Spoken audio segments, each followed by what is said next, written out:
Okay, so this is the video for the second work example from the equations of motion. However, I just want to highlight that I worked out the acceleration in the last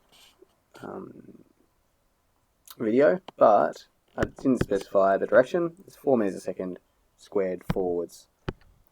Okay, so in our second example, we have a ball and it's thrown vertically upwards from the ground. So I'm going to draw a little diagram. So we have a ball and it's thrown up to some height here, and it takes 1.5 seconds. T equals 1.5 seconds.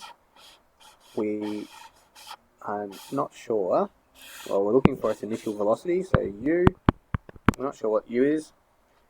What other things do we know? Well, we know that acting on the ball is gravity once it leaves the hand, so acceleration is equal to 9.81 negative 9.81 meters per second squared, and this negative implies that upwards is positive, so implying upwards is positive. And we also know up the top here that v is equal to 0. So at the maximum height, the ball stops at its maximum height just before it returns down.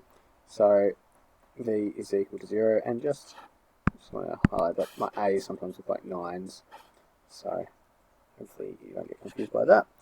But just like in the last problem, we now need to select an equation that fits all our variables. So let's list our variables.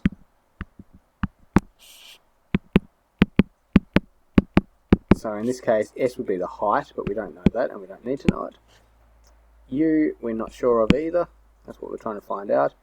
V is equal to 0. A is equal to negative 9.81 meters per second squared, and time is equal to 1.5 seconds. So if we start off with V equals U plus AT, we're looking for U, so let's rearrange our equation. Simply subtract A times T from both sides. U is equal to V minus AT, and then that is equal to 0 minus a minus 9.81 times by 1.5, and that comes out as 14.7 meters per second upwards. I managed to remember my directions.